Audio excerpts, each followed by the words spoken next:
দেখছেন নবীনগর নিউজ। ব্রাহ্মণবাড়িয়ার নবীনগর উপজেলার কৃতি সন্তান অ্যাডভোকেট আব্দুল্লাহ আল বাকিকে বাংলাদেশের ডেপুটি অ্যাটর্নি জেনারেল নিযুক্ত করায় তাকে সংবর্ধনা প্রদান করা হয়েছে।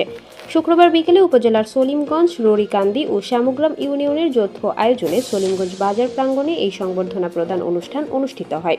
তীব্র তাপদাহের মধ্যেও দুপুরের পর থেকে বেশ কয়েকটি মিছিল নিয়ে নেতাকর্মীরা সংবর্ধনা প্রদান অনুষ্ঠান স্থলে এসে জড়ো হতে থাকেন। পরে স্থানীয় বিএনপি ও অঙ্গ সংগঠনের বিভিন্ন স্তরের নেতাকর্মী, জনপ্রতিনিধি, বিভিন্ন শিক্ষা প্রতিষ্ঠানের শিক্ষক, সুশীল সমাজের নেতৃবৃন্দ সহ সর্বস্তরের জনগণ একে একে deputy attorney general advocate Abdullah Al বাকিকে ফুল ও ক্রেস্ট প্রদানের মাধ্যমে সংবর্ধিত করেন। এ সময় অ্যাডভোকেট আব্দুল্লাহ আল বাকি তার বক্তব্যে বলেন, আমি একজন সৎ ও আদর্শবান মানুষ বলেও অন্তর্বর্তীকালীন সরকার আমাকে বাংলাদেশের ডেপুটি অ্যাটর্নি জেনারেল নিযুক্ত করেছেন। এই অর্জন শুধু আমার নয়, যেহেতু আমি নবীনগরের সন্তান তাই এই অর্জন আপনাদের, এই অর্জন সমগ্র নবীনগরবাসী। তিনি আরও বলেন, আমি সর্বোচ্চ সম্মান অর্জন করেছি বলেই আপনাদের সন্তান হিসেবে আজকে আপনাদের কৃতজ্ঞতা জানাতে ছুটে এসেছি। আগামীর পথ চলায় আমি আপনাদের দোয়া ও সহযোগিতা চাই।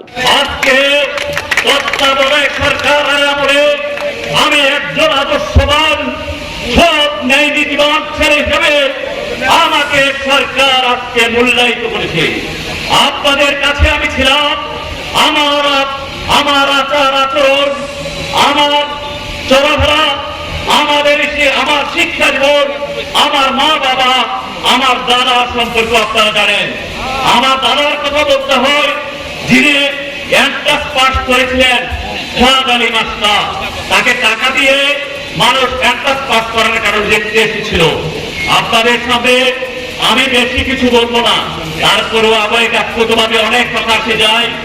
আমি আজকে কোন রাজনৈতিক সভায় আসি নাই, আপনাদের সন্তান সর্বোচ্চ ভাবে সম্মানিত হয়েছে, যে কারণে এখানে আসছি আপনাদের প্রতি কৃতজ্ঞতা জানাতে। বিনয়বতরত অবস্থায় আপনাদের কাছে আমি কৃতজ্ঞতা জানাই।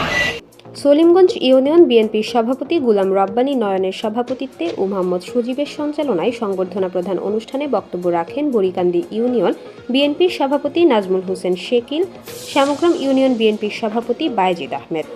এ সময় অন্যান্যদের মধ্যে আরও উপস্থিত ছিলেন বরিকান্দি ইউনিয়ন বিএনপির সাধারণ সম্পাদক মোহাম্মদ নাসির, শ্যামগ্রাম ইউনিয়ন বিএনপির সাধারণ সম্পাদক ধনমিয়া, সলিমগঞ্জ ইউনিয়ন বিএনপির সাংগঠনিক সম্পাদক এনামুল হক, সলিমগঞ্জ ইউনিয়ন যুবদলের সভাপতি মোহাম্মদ এরশাদ, বিশিষ্ট ব্যবসায়ী আব্দুল মালিক সরকার।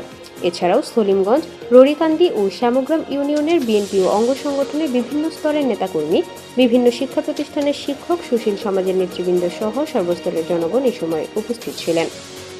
নবীনগরের সলিমগঞ্জ বাজার থেকে ঘুরে এসে নিজস্ব প্রতিনিধি কাউসার আলমের পাঠানো তথ্যচিত্রে নবীনগর নিউজ।